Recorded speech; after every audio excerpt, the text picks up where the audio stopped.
To start off with, welcome to Journal Club. For those who haven't met me, my name is Mubin. I'm one of the metabolic registrars, and in particular, I'm running the studies that are comparing hydrocortisone and prednisolone in patients. So that's the HyperAid study and the PredAid study. So this is the reason why I've opted to present this paper to you, which is the empiric determination of daily glucocorticoid replacement dose in adrenal insufficiency. This is a paper that was, or a study that was done in the US in Connecticut and was published in the Journal of the Endocrine Society this year in September. At this point, I ought to say that if you do have anything that you want to raise, please don't hesitate to interrupt me. It's probably better to have a discussion rather than a didactic talk. To start with a bit of background, this is all about adrenal insufficiency. Now, adrenal insufficiency is quite rare. There are 27,000 patients with it in the United Kingdom, and there are about 2,000 new cases each year. The breakdown is that about 9,000 patients of that 27 is primary adrenal insufficiency, and 18,000 is secondary. The major issue with the condition is that there is a mortality ratio that is twice that than the general population. So what this means in lay terms is that an individual with adrenal insufficiency is twice more likely to die than a member of the general population. Now, the reason for the increased death rate is not adrenal crises. If you have a look at the numbers, the rate of adrenal crises is approximately 9 per 100 patient years. And when an individual has a crisis, the inpatient mortality is up to 2.4%. The cause of deaths are usually for modifiable reasons, and we think they are triggered by over-replacement. So if you have a look at this graph from Erickson et al. 2009, you can see that cardiovascular disease is the biggest cause of death, and cancer follows quite closely behind. The concern is that these numbers are higher, these proportions are higher than what you see in the general population. So the authors of this study are looking at daily glucocorticoid replacement dose because the current guidelines suggest that we should be using 15 to 25 milligrams of hydrocortisone per day. Now, the authors don't agree with this. They point towards an isotope dilution study done by Pernell et al., which suggests that the adrenals usually produce about 7.0 milligrams per meter squared of cortisol in a 24-hour period.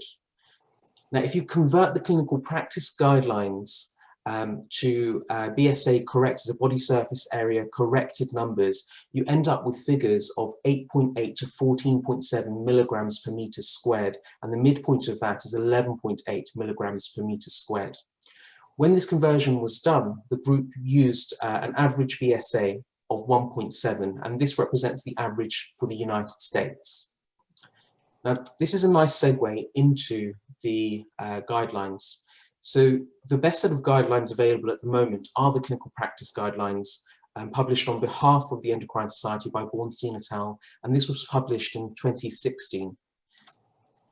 The section within these guidelines that the group is most interested in is this, and if I can turn my pointer on, you'll see here that the recommendation is that we use hydrocortisone 15 to 25 milligrams in 2 to 3 divided doses.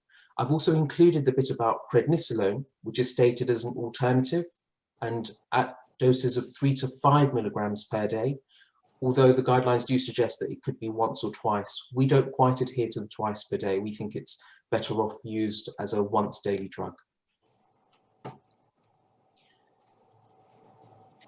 Now, the authors of this study, they're in good company because there are a number of groups who agree with them that the replacement regimens that we use are too generous.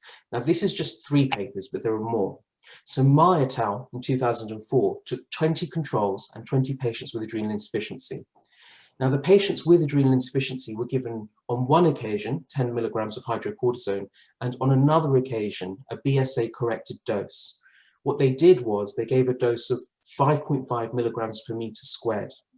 They then took the data from those 2 occasions and compared it to the normal cortisol profile from the 20 healthy controls. And what they found was that using a BSA corrected dose better represented the normal cortisol profile. On this basis, they did some fancy calculations and worked out that weight-based dosing might be better. And they ended up suggesting a weight-based dosing of 0.12 milligrams per kilogram for the first dose of hydrocortisone. Another paper was Jung et al. In 2014. They took 8 healthy individuals, suppressed their cortisol axis, that is, with dexamethasone, and compared them to 12 healthy patients. They gave the dexamethasone suppressed individuals 20 milligrams of oral hydrocortisone and found that by doing so, they had significantly higher plasma cortisol, salivary cortisol, and urinary free cortisol compared to the 12 healthy controls who were representing a normal cortisol profile. And then in France, Rousseau et al. In 2015 took 27 AI patients, adrenally insufficient patients, and compared them to 29 controls. They took the AI patients and gave them 3 different regimens. They gave them, on one occasion, 6 milligrams per meter squared of hydrocortisone, on another occasion 10, and on the third occasion 14, in 3 divided daily doses. What they found was that the plasma cortisol profile from the 29 controls was best matched when 6 milligrams per meter squared was used, and that using 10 milligrams per meter squared or 14 milligrams per meter squared caused supraphysiological day curves. And in that study, I think 6 per meter was 10 milligrams, and 10 was first. Is that right? I think it was 10, 15, and 20 milligrams doses. I thought they. Yes, you're right, because they gave to the closest 5 milligram. Sorry, I didn't look at the paper entirely again, but I think they gave to the 5 closest milligrams. So you're right. I think that's right. Moving back to this paper. So this is a retrospective analysis of 25 patients with adrenal insufficiency. Of those 25, there are 16 females and 9 males. All the data was collected from the University of Connecticut Health Center, and the data from January 2000 to May 2020 was interrogated. This is a breakdown of who was included. So at the top, you can see that there were 25 patients, 16 females and 9 males, of whom 19 were primary adrenal insufficiency. And in that group, there were 13 who had had bilateral adrenalectomies. There were 5 with Addison's and 1 who had had adrenal hemorrhage secondary to Hughes syndrome. There were 6 secondary adrenal insufficient patients, 5 of whom had had tumor and surgery. So that's a pituitary adenoma of one sort or another, plus surgery. And there was 1 pituitary apoplexy. So there were a couple of things to comment on here. First of all, patients with bilateral adrenalectomies were assumed to have adrenal insufficiency, regardless of whether they had any dynamic function tests or not. Everyone else needed a DFT, a dynamic function test, to confirm the diagnosis, and that was either an ITT or an SST. Now, why there are so many patients with primary adrenal insufficiency is questionable. In the group's defense, they wanted well patients. Can I get one of those things? I'm going to copy that. Hang on. Sorry, just mute, Julia. Yeah. Okay, so every time I've got control. sorry, Prof.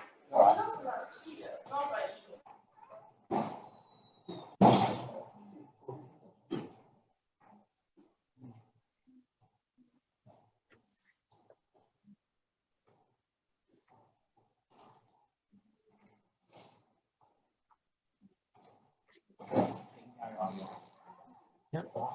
Okay. So why there are so many primary? Yep, something's popping up here. Oh, it's fine. So why there are so many primary patients in this study is questionable. So the group, they did comment that they wanted well patients with no other significant medical problems. As a result, they did exclude patients with malignancies, with immunotherapy causing adrenal insufficiency, or patients with a very vague condition of partial pituitary adrenal insufficiency. Now, this vague term of partial pituitary adrenal insufficiency, they defined as those who were biochemically hypoadrenal but did not have clinical symptoms that required treatment. Now, the problem here is that there's a lot of scope to be subjective, and therefore you can introduce very easily a selection bias and a subsequent confirmation bias too. They didn't include anyone with Cushing's disease, and the argument they used here was that an individual with Cushing's disease might recover their axis. Now, the cynic in me would argue that, you know, these patients might actually need a bit more glucocorticoid than anyone else you could include in this study. So perhaps that might be a reason why to exclude them. The other thing to comment on in defense of the investigators here is that one of the primary investigators focuses on adrenalectomized patients, and therefore his patient cohort tend to be adrenalectomized, which is why there are 13 of them in the study. All the patients in the study were either on prednisone or hydrocortisone. There were 15 on prednisone and 10 on hydrocortisone. All the data that I will talk about is reported as a hydrocortisone equivalent dose. And the way the prednisone was converted to hydrocortisone was by using a ratio of 4:1. The way the study works is that the daily glucocorticoid replacement dose, the DGRD, so I'm going to be using that term from now on, and the way that the DGRD was determined was after patients had been titrated down to the lowest possible dose. And so individuals after their surgery were initially put on 30 milligrams a day of hydrocortisone, and then every 2 to 12 months they were assessed, and clinically they were titrated down by 5 milligrams of pred or 1 milligram, 5 milligrams of hydrocortisone rather, or 1 milligram of pred on a clinical basis. Now, so they had access to 1 milligram tablets, that means? Yes, they did. And the smallest denomination of hydrocortisone was 5 milligrams. Mubin, Yes. what are you happy with the conversion, the 4:1 that they use? Can you comment on that? So I've got a slide on it later on, but in short, no, I'm not happy with that. So as you no doubt know. I would be of the opinion that they should have used a number like 7. And there's been lots and lots of studies in the past that have used conversion of 4:1. There was a recent study looking at prednisone and hydrocortisone maybe about a year ago that finally did use a number of 7, conversion ratio of 7. But I think this is a big flaw in the study, and I think it biases the study towards their findings, and I'll demonstrate why that is later on. Now, data was collected on each patient after they had been stable for 6 months on their glucocorticoid and mineralocorticoid regimen. It was also collected initially after their surgery or after they were first diagnosed. The data that was collected included BMI, blood pressure, and sodium concentration, and it was taken from the patient charts. Now, the BSA for each patient was calculated principally using the Mostella formula, but they also did use the Schlick formula too. If you do want me to show what these formulas are, how they're used, I can do. I have a hidden slide for that, so do ask me in the end. Now, adrenal crises were recorded for each patient while they were on the lowest dose of DGRD, and only 5 years of data was reviewed for the purposes of adrenal crises. Here are the results. Now, this table includes the details of every patient on the study. There are 15 pred patients and 10 hydrocortisone patients that are in here. I can easily point out to you 11 out of the 15 prednisone patients, and that's because their hydrocortisone doses are divisible by 4. I did a few statistics on them, so I know that there's 11 that I can identify. And of those 11, I know from this that pre-optimization, the average dose used was 8.72 milligrams. That's really high. Post-optimization, they were down to 2.72 milligrams, and a few of them, well, in fact, one of them was on 1 milligram, and about 2 of them were on 2 milligrams per day. The average age of those 11, definitely on pred, was 50. Now, this is where the problem arises. The group thinks that 2.72 milligrams of prednisone is equivalent to 10.9 milligrams of hydrocortisone, and that's when they use that conversion ratio of 4:1. But if you use our numbers, if you use 7:1, that 2.72 milligrams of prednisone, is actually 19.09 milligrams of hydrocortisone. It's a lot higher, it's almost double. The other point I'm just going to raise, and I'll come on to later on, is that if you have a look at participant 12 and 15, and also 11, you'll notice that they're all listed as primaries. And now you look at their BMIs. These guys have had massive shifts in their BMI downwards. So normal primary patients don't drop weight, they gain weight. Now, what this is indicating to me is that these patients are probably the bilateral adrenalectomy patients. And I suspect that whilst the group was quite keen to exclude Cushing's disease, it looks like they might have included ectopic Cushing syndrome, which I think is a bit of a flaw. Now, this is the main part of the results. This is figure 1 in the paper. And on the left here, you can see what the Endocrine Society says should be used as a hydrocortisone dose by body surface area.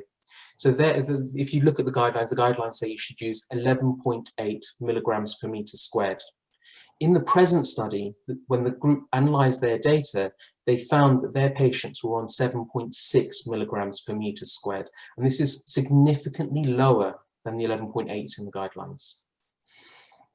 When they compared this to Purnell et al., the isotope dilution study, they found that there's no difference. So the isotope dilution study suggested that patients should be on 7.0 milligrams per meter squared.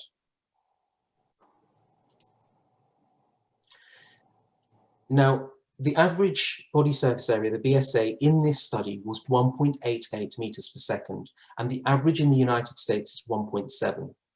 So the authors quite rightly pointed out that this might produce a bias when the Endocrine Society guideline numbers are converted. So then they looked at the outright hydrocortisone equivalent doses, and what they found is that the midpoint of the guidelines we know is 20 milligrams of hydrocortisone, but the study mean here was 13.9 plus or minus 6. And there is a significant reduction compared to the guidelines. They also tested the BSA of the study of 1.88 and converted the guideline figures. And when they did that, they found that they were still significantly lower than what is suggested in the guidelines. This is figure 2 in the paper. And what the group is showing here is that the DGRD is not affected by the etiology of the adrenal insufficiency. So between the adrenalectomized patients and every other patient on the study, there was no significant difference in the DGRD. And the p-value here is 0.7. This is figure 3. Here, the group is showing that there is no difference between the prednisone treated patients and the hydrocortisone treated patients. P-value here is 0.32. That's not multiplied by 7, though. That's not by 4, isn't it? So that's... Yeah, agreed. So DGRD. Just remind us what DGRD stands for. Daily glucocorticoid replacement dose. So this is the dose that they were titrated down to as a HC, a hydrocortisone equivalent. Yeah. Yeah. Okay. So yeah. Shall I move forwards? Yes, fine. Okay. So the group also looked for a correlation in the DGRD and the age, and they found that there was a non-significant positive correlation suggesting that older patients used more steroids. Now, this is contrary to what we know, because we know that as age goes up, steroid requirement goes down, and we are notoriously bad at reducing steroid doses as people age. Yeah, but an R squared of 0.3 is no real association, really. So I know it's highly significant, but it's not. I mean, that's a very ropey statement. So there are 2 points here that I should point out. Bear in mind, Prof, that this is an R squared. I think the R value... Yes, you're right. Yeah, yes, you're right. This is 0.55 approximately. And the, excuse me, the p-value is not significant because they did a Bonferroni correction. Okay. So these guys had multiple statistical tests that they did.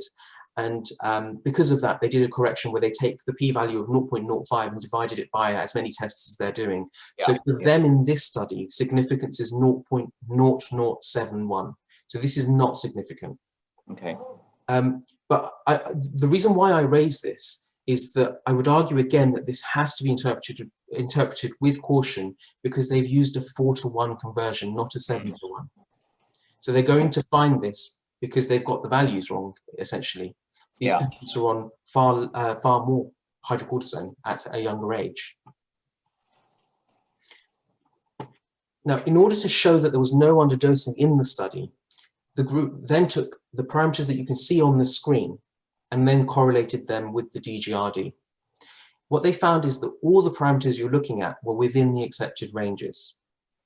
Now here, I argue again that this correlation, it's completely flawed because they've used the wrong conversion ratio, so you need to use caution. But the other point to tell you here is that the rate of adrenal crises in this data set was 2.1 per 100 patient years. That's far lower than the 9 you would expect. Okay, so suggesting that they're not really underdosing here. Now, of note, the group initially found that there was a significant negative correlation with BMI and DGRD, and that's again contrary to what you would expect. They rationalized this by saying that when the data was reanalyzed using the Schlick ESA formula, which corrects for gender, that the significance was removed. Now, I wonder, is their data actually skewed here by having a large number of patients who were adrenal Cushing's that were still losing weight when they were assessed? Because that would explain this too. So that's the results. In conclusion, what the authors are saying is that the dose of hydrocortisone replacement suggested by the guidelines is far too high, and they're suggesting 11.8 milligrams per meter squared. They've also demonstrated here that you can maintain patients on lower hydrocortisone equivalent doses of in the order of 7.6 milligrams per meter squared, and they also argue that this is closer to the adrenal production rate of 7. Now, my reflections on this are that, first of all, this study suffers because they've used the wrong conversion. Saying that prednisone is 4 times as potent as hydrocortisone is wrong. Some data I will show you, and even our own data, really suggests that the ratio is 1 to 7. The other problem here is that the study used adrenalectomized patients predominantly. I suspect a number of them, as I've shown you before, were adrenal or ectopic Cushing's given the BMI shifts. Now, these people are not representative of the Addison's patients and the secondary AI patients who make up the bulk of this population. And having said this, I just can't explain to you how they've tolerated such low doses of prednisone. This leads me on to the dose that they use. We've been using prednisolone now for, since 2013, since 2011 actually, I think if we count what you're doing in 2011, Prof. And we just cannot get the majority of patients down to 1 to 2 milligrams of prednisolone per day. So I'm very suspicious about the selection bias that they have in this study, because they've managed to control their patients on far lower doses than we do. Now, when you consider normal adrenal production, there are 2 points to consider here. The first is that the paper has referenced one of the lowest estimates of normal adrenal production. The consensus is that the adrenals produce about 9.9 to 11 milligrams of hydrocortisone per day. I don't have the time to show you those papers, but there's a lot of them. And the group argues that they've used this figure because they've got a good isotope dilution study and it makes a good reference. But the truth is that there's no concrete number to compare to. My last point on this slide is that the adrenals are like factories. They constantly produce cortisol, and as a result, they have a different PK profile to oral tablets. They don't produce 1 bolus, they don't produce 3 boluses like prednisolone or hydrocortisone. And as a result, to get the same steroid exposure as the adrenals produce, it is necessary to use higher doses of oral tablets. And this is not even considering the first pass metabolism of the liver. Now I'm going to go into the red points in a bit more detail now. So in terms of the bioequivalence, the main paper to think about here is Caetano et al. 2003. And this group took 44 children with congenital adrenal hyperplasia. They assigned them to either hydrocortisone thrice daily or prednisolone once daily for 1 year. What's interesting about this study is that by using congenital adrenal hyperplasia, the group can look at hard outcomes of growth velocity, of steroid levels that you can't do with other adrenal insufficient patients. Now, whilst they started their children on a dose of 3.5 milligrams per meter squared of prednisolone, they found that this overtreated their children compared to the ones who were on hydrocortisone. And that overtreatment wasn't remedied until they reduced the prednisolone down to 1.5 to 3 milligrams per meter squared. And on that basis, this group determined that the potency, the actual potency of hydrocortisone to prednisolone is actually 1 to 6 to 8. And the data that I've produced here, it's in agreement with this. I couldn't really show you much of because the paper is so old, the graphs are of really poor quality and wouldn't project well, but this is the best one I could come out with. This is the percentage change in steroid levels with prednisone and hydrocortisone from baseline in these children. And you can see that prednisolone it just completely outperforms hydrocortisone. And this is at the reduced rate. This is assuming that it's a 1 to 6 to 8 in the Caetano et al. Study. And then the last point to address, the very last point, I can't show you data on how the adrenals work as a factory, but I can show you data that split dosing, like the adrenals do compared to hydrocortisone tablets, produces a different PK profile with greater steroid exposure. Obviously, my data will come from prednisolone because that's what I've been measuring all these years. So this individual on the graph has had a day curve on 4 milligrams of prednisolone fasted with breakfast, and had a day curve on 3 milligrams where they've split 2 milligrams with 1 milligram taken at noon.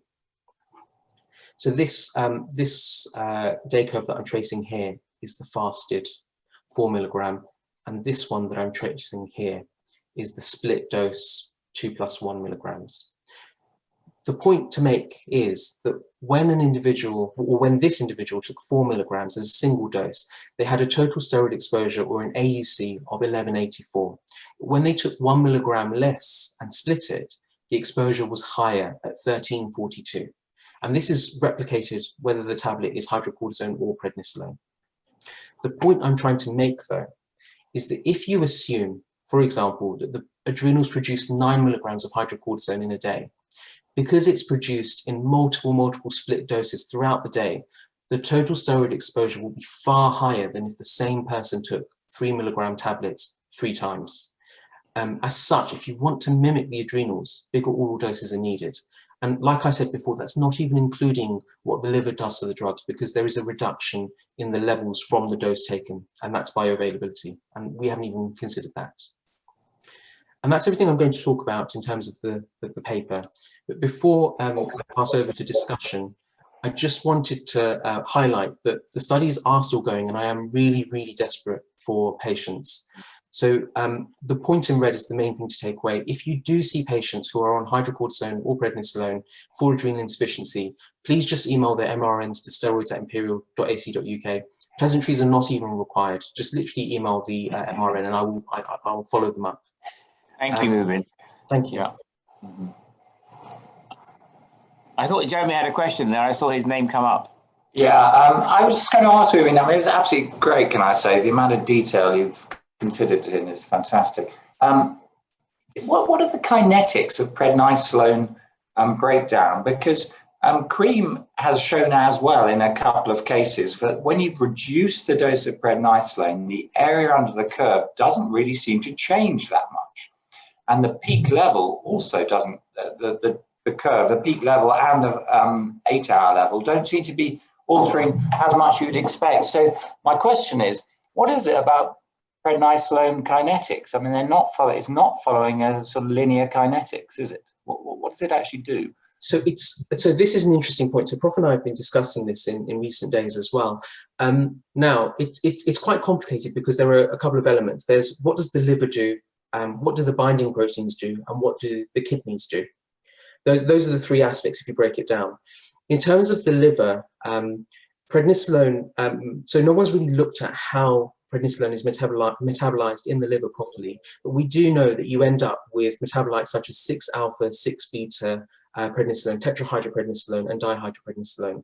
And these are, I think, forgive me because I may be giving you a bit of false information. It's either 6-alpha reductase or 6-hydroxylase that does that. So there's that element of it. So we don't know how it's metabolized in the liver by those enzymes, 1.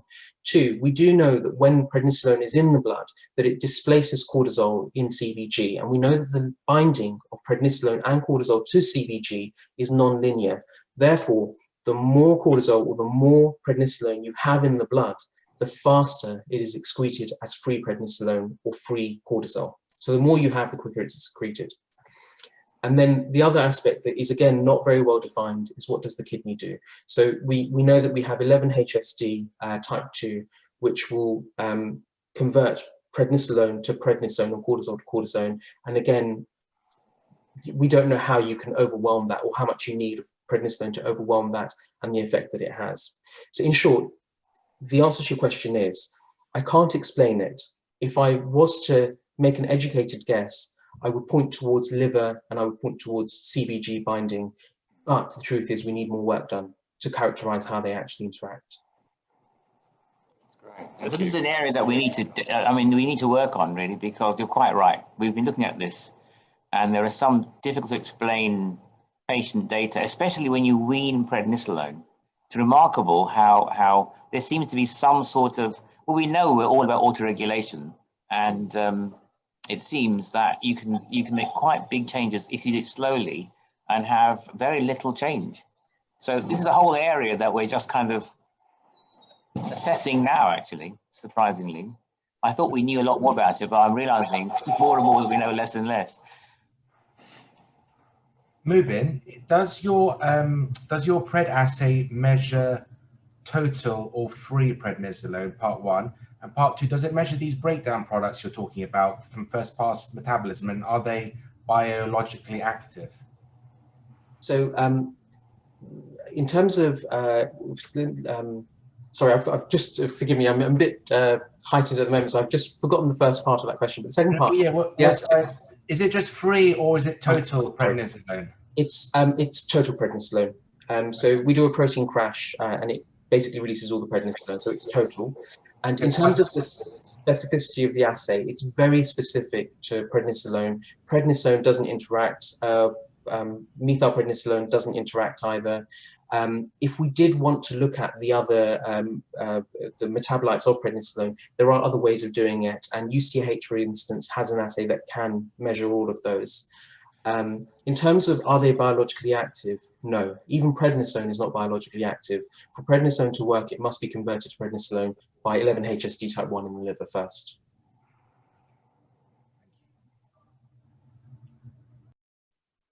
So what is the other remarkable thing is that this paper got in. It's only got 20 odd patients, and it's also remarkable that they were using prednisone for such a long time, and very small doses. So that's what's worthy of thought, because we've got more data than this on quite a lot of steroid areas that we could submit if this is, because it's a good paper, but it's got that major flaw which they didn't even know about. So I guess that needs some thought. Very good. Any other questions or thoughts about? So we'll bear this in mind. We need to refer Mubin anyone you see who's on any. If they're on pred, they can go the other way. So it's a two-directional study. So any replacement, that would be very good. Okay, listen, that was really helpful. Thank you very much, Mubin. Thank you. Okay. Thank you all. Sorry, Kevin, just one comment. Yes. If we use 1:7 conversion, as Mubin said, then our default should be 3 milligrams of pred. Is this right? Correct. That is absolutely what I think. Because we are still using 4 for most patients, don't we? We are. So we probably should use 3 and then adjust. I think that one of the problems of doing it that way around, you remember when we look at weaning patients, as you wean the dose down, it seems to clear less and less quickly. So when you switch someone from hydrocortisone, if they've been on 20 and 10, to pred 3, they feel that fall and they go, oh, it's a terrible drug. I can't bear this. I feel really, really, and it's very difficult to undo. But I've seen more and more people who, they can't put their finger on why they're not well, but they're clearly under replaced. And these are people who are also on Fludra. So it's the effect of pred or hydrocortisone. They need to have a certain amount. And you're right, we are going to fall, and then I've got that weaning protocol to stop them feeling poor. And if they follow that, they seem to do okay on 3, but you're quite right. Our default dose should be 3, I agree. Have you had to start Fludro in any patients? Have you had to start Fludro in any patients that you've switched from hydro to pred? Well, the thing is, they're already on it. If they've got adrenal disease, they're already on it. And if they're pituitary, then no. I guess the question you're asking is, might we need to put the dose of Fludro up? And I've watched out for that, and I haven't seen that happen. I was worried about that when we started, and it seems that they don't. And my marker, of course, is potassium. Yeah. So if the potassium starts to rise, as I thought it might do, but it hasn't. So surprisingly, I've not seen that.